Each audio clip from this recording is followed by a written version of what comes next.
Welcome to one more episode of Tuesday Technical Talk.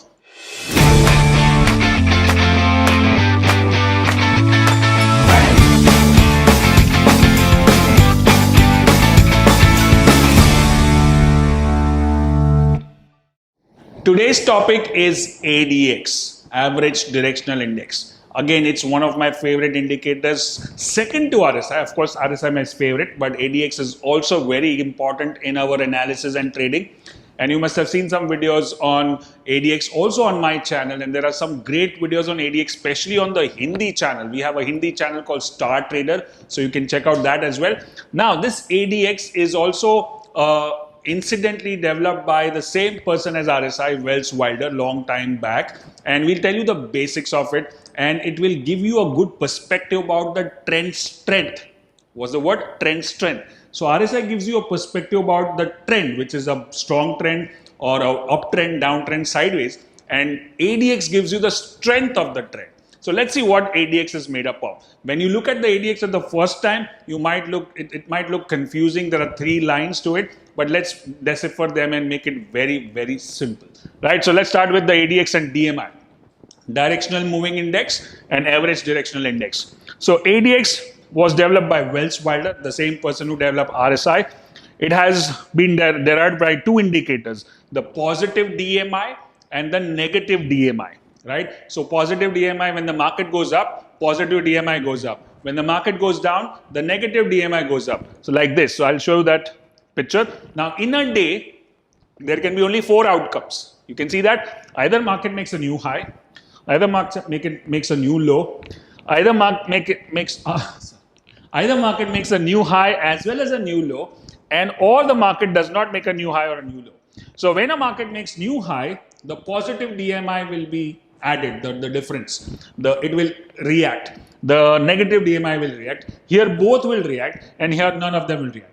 Right? So that's how it is measured. So it also considers the high and low of the price, whereas RSI, if you look at it, was based on only closing price, and this is based on not only closing but also high and low as well. So let's talk about this. Now ADX is a banded oscillator, again like RSI, 0 to 100. So it cannot go above 100, it cannot go below 0. Then we look at the strength of the trend. As I said, it does not tell you the direction, it tells you the strength of it. So let's talk about this. When a strong trend and a weak trend, ADX rising, strong trend. ADX falling down, weak trend. Right? So let's talk about ADX does not distinguish between uptrend and downtrend. Now, a picture is better than 1,000 words. So let's talk about the chart first. Now, if you look at this chart, there are three lines here. So the blue and the red are called DMIs. DMIs mean Directional Moving Index. So if you see a blue is above the red, that means the trend is up. If you see a red above the trend and not in this chart, then it's a downtrend. And along with that, ADX is rising, that means the uptrend is strong. If the ADX is falling, that means the uptrend is weak. That is the difference. So DMI tells you the direction, ADX tells you the strength of the trend. So let's see one more trending zone. What is a trending zone in the market? So this is very, very helpful to gauge whether the markets are trending or they are choppy or sideways. And I'll give you a quick formula for that at the end of this video, so make sure you're there. So if you look at this one, blue is constantly up, right? And ADX is going up, up, up, up. That's a trending zone. Let's look at one more example. Look at this HDFC Bank, and you look at ADX is rising, rising, rising, and blue is way apart. So if the trend, another indicator which tells you a trend is strong is, even if you don't look at the ADX, the DMIs are wide apart. You look at that, when the strength goes up, blue goes up, red goes down. When the market starts coming down like this, the blue and red are coming together. They are converging, diverging, converging, diverging. So if they are diverging, the trend is strong. If they are converging, the trend is weak. And that itself, the difference between the converging and diverging lines is called ADX. ADX is calculated simply by deducting these two lines. There's a subtraction of that, right? So higher the difference between the two, it will go up. Lower the difference between the two, it will come down, and that will tell us whether the trend is strong or not. So even if I remove the ADX or remove the DMI part and just show you ADX, still you will come to know that whether the trend is strong the trend is strong or not. So let's look at the downtrend. Now this is very interesting. Even in a downtrend, you look at this, red is up and ADX is rising. That means the downtrend is strong. Blue is up and ADX is rising. That means the uptrend is strong. That's the difference between, that makes it a unique kind of an indicator compared to what we see in terms of RSI or MACD or stochastic. So this is again one of my favorite indicators, and I've done a lot of videos in that. I use it extensively, and especially when I want to gauge the strength of the trend, or when it is getting near the exhaustion level, or when the trend is getting started, or when the trend is getting choppy. And you want a formula for that? I'll give you that in just a minute. Right, so this is a downtrend and ADX is rising. Now let's talk about the choppy zone. Choppy zone means, look at this.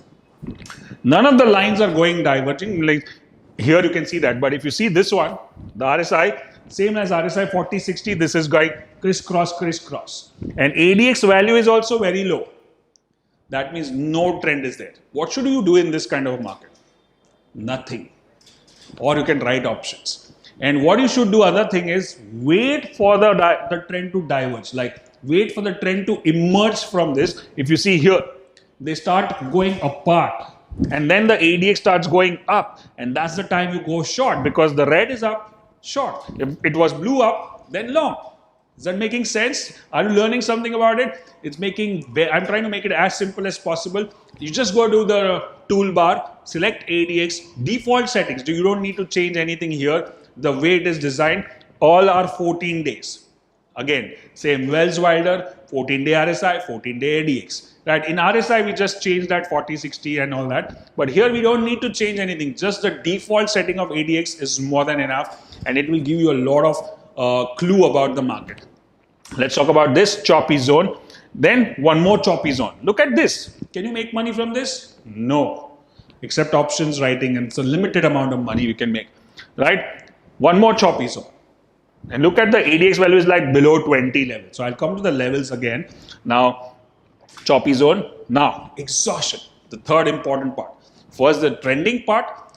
Second is the choppy part. And third, when it gets exhausted. So if you go to that exhaustion level, the ADX level, if it goes around 60, between 55 to 60, that means it is overextended, like it's a sharp fall, ADX goes up. It's like something what you call in RSI, used to call overbought or oversold, something like that. It's too much, and now it will exhaust, at least the trend, if not reverse, but at least it can go sideways, right? So that level is 60, right? I'll give you the levels again.